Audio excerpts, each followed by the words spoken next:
bạn chẳng phải chạy chun che chlong cắt ca phải chung pin một bậc ní từ lừaបញ្ហាទឹកភ្លើងនឹងសម្រាប់នៅក្នុងប៉ោយប៉ែតយើងអាចបូកសរុបបានឥឡូវនេះបញ្ហាទឹក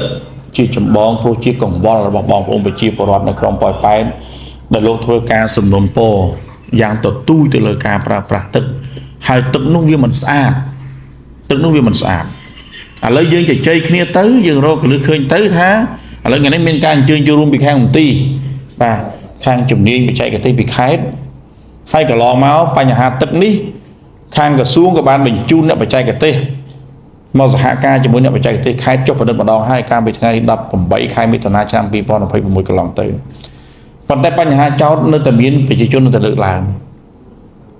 ដូច្នេះយើងរកឃើញថាការងារគ្រប់គ្រងបច្ចេកទេសមានការឆក់ល្វែងរកខ្ជិលជាសុំឲ្យខាងក្រុមហ៊ុនទៅវិញដោះស្រាយបន្ទាន់ទៅលើការងារបច្ចេកទេសមួយនេះតាមដានរកឲ្យឃើញនៃប្រភពដែលកើតជាបញ្ហានាំឲ្យមានក្លិនស្អុយនេះនាំឲ្យមានកកនេះណាហើយបងថាក្នុងពេលមួយអាទិត្យបងធ្វើការងារនេះខ្ញុំតាមដានបន្តជាមួយបង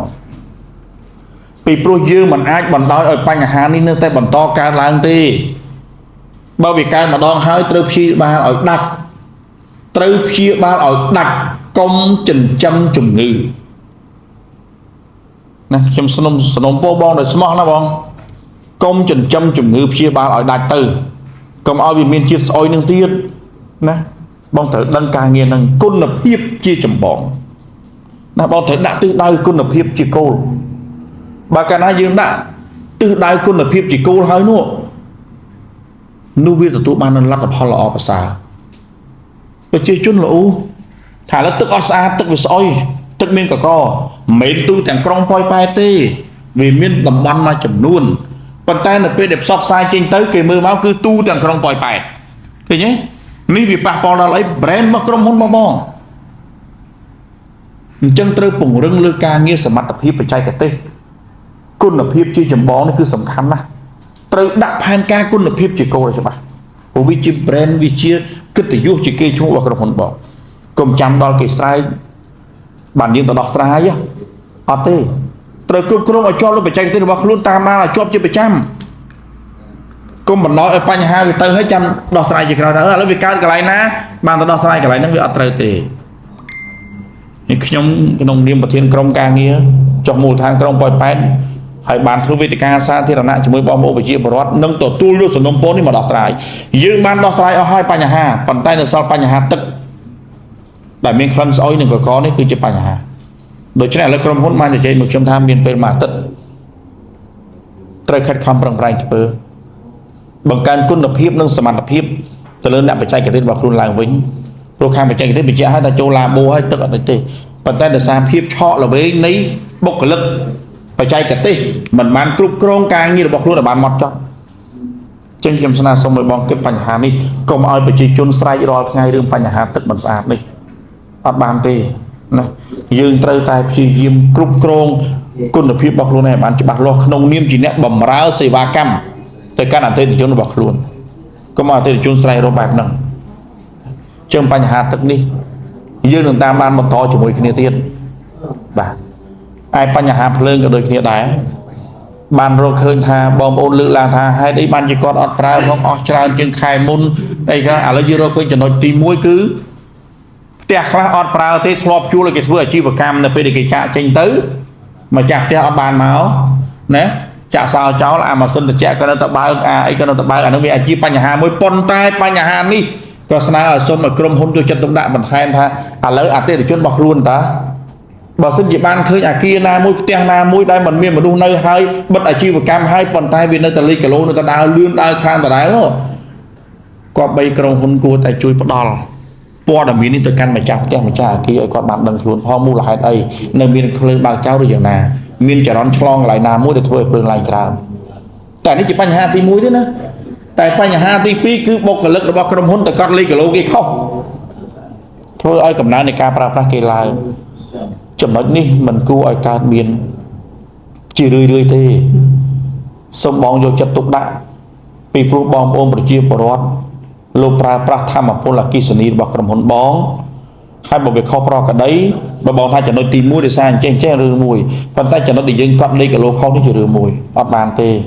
ណាត្រូវមានការបកស្រាយជាមួយអតិថិជនឲ្យបានច្បាស់ត្រូវមានភាពម៉ឺងម៉ាត់ជាមួយនឹងបុគ្គលិករបស់ខ្លួនมันអាចយកណាបរិមាណនៃការប្រើមកធ្វើជាការលេងសើចមកអតិថិជនទេ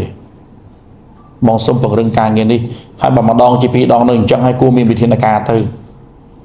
កុំឲ្យជំងឺដដែលវាកើតឡើងដូចទឹកអញ្ចឹងកុំឲ្យមានជំងឺដដែលកើតឡើងអញ្ចឹងពីមុនយើងខ្វះខាតច្រើនឥឡូវយើងបានផ្គត់ផ្គង់ច្រើនហើយអញ្ចឹងអ្វីដែលយើងបានធ្វើច្រើនហើយទៅកាន់អតិថិជនទៅកាន់ប្រជាជននេះអាចចំណុចបន្តិចបន្តួចទៅនៅសេសសល់នេះក៏ត្រូវតែព្យាយាមព្យាបាលវាឲ្យដាច់ដែរកុំទុកឲ្យវានៅជាជំងឺរ៉ាំរ៉ៃវាបាត់ទៅលើគុណសម្បត្តិដែលយើងបានធ្វើក្រៅជាងហ្នឹងណាខ្ញុំមកដំបូងប្រជាជនស្រាយរឿងបញ្ហាទឹកភ្លើងប្រផាសណាយើងខ្ញុំជាមួយអភិបាលក្រុងជាមួយនឹងក្រុមការងារទាំងអស់ជាមួយនឹងក្រុមនេះចាប់ដៃគ្នាយើងបានដោះស្រាយផ្គត់ផ្គង់ធម្មពលបានគ្រប់គ្រាន់យើងបានកែប្រែបានច្រើនហើយប៉ុន្តែវានៅសល់សំណល់ឥឡូវបញ្ហាកើតឡើងនៅដើមរដូវវស្សានេះទឹកមានបញ្ហាស្អុយទឹកមិនស្អាតទៅលើកន្លែងខ្លះប៉ុន្តែនៅពេលបណ្ដាញសង្គមផ្សាយទៅវាដូចជាប៉ោយប៉ែតទំនួលអញ្ចឹងខ្ញុំនឹងធ្វើការបន្តជាមួយនឹងក្រុមហ៊ុនទៅលើបញ្ហាទាំងពីរនេះឯសម្រាប់ក៏អញ្ចឹងដែរបញ្ហាសម្រាប់ដែលខ្ញុំទទួលបានសំណុំពូពីប្រជាពលរដ្ឋគឺបុគ្គលិកនៃការប្រមូលកន្លែងខ្លះមានការយឺតយ៉ាវកន្លែងខ្លះប្រមូលមិនអស់ចឹងសូមឲ្យបងយកចិត្តទុកដាក់ទៅលើបញ្ហានេះពីព្រោះវាចាស់ដល់បញ្ហាបរិស្ថាននិងសុខភាពបងប្អូនប្រជាពលរដ្ឋដោយខ្ញុំបញ្ជាក់ជូនបងអញ្ចឹងថាផ្លូវខ្លះបងប្រើរថយន្តចូលទៅបានប៉ុន្តែផ្លូវខ្លះទៀតវាទូចឡានចូលមិនដល់បងគាត់បីគួរមានរទេះទៅដឹកយកមកដាក់ឡានបើតែបុគ្គលិករបស់ខ្ញុំមានកម្លាំងអាចសែងអាចលីបានប៉ុន្តែខ្លួនគ្នាផ្អឹបជាមួយនឹងសម្រាមគ្នាធ្ងន់អញ្ចឹងជួនកាលទៅយកមកបេពីបេមកអានសមមកស្បោងពីស្បោងគាត់ខ្ជិលយកគាត់ហត់គាត់ឃើញទេតែបើយើងមានរទេះជូនគាត់អាហ្នឹងគាត់យកដល់អស់ឲ្យវាមិនខុសណាពីសំពៅពឹងសំប៉ានទេណាបើសំពៅអត់សំប៉ានអានោះអ្នកជិះចូលអត់បានទេអញ្ចឹងហើយបងក៏យកវិធីសាស្ត្រហ្នឹងដែរបងឲ្យបង្កើតពូនរទេះតូចៗណាមួយដាក់តាមឡានទឹកទៅពីព្រោះឡានសម្រាប់មានបើកលឿនដូចឡានប៉ណ្ណឹងហើយណាបើករ៉ៃហ្នឹងអញ្ចឹងអាតេះហ្នឹងវារត់តាមឡានហ្នឹងបានណាបងបាទសូមយកចិត្តទុកដាក់កន្លែងហ្នឹងពង្រឹងគុណភាពដូចខ្ញុំបញ្ជាក់អញ្ចឹងថាយើងពង្រឹងគុណភាពជាចម្បងព្រោះយើងបានផ្ដល់សេវាទៅកាន់អតិថិជនរបស់ខ្លួនអតិថិជនរបស់ខ្លួនបានផ្ដល់សេវា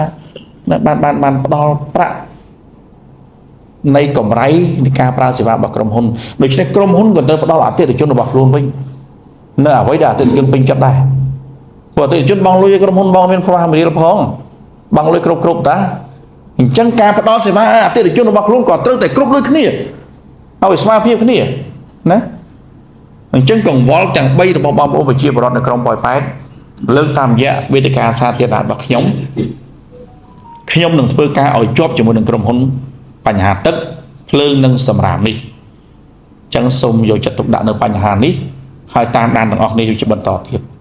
បាទអញ្ចឹងអរគុណណាស់ចំពោះការចូលរួមប្រជុំនៅព្រឹកនេះសូមឲ្យកិច្ចប្រជុំនេះខ្លាចជាលទ្ធផលមិនមែនគ្រាន់តែមកស្ដាប់មកទទួលហើយទៅវិញដដែលអត់លទ្ធផលទេ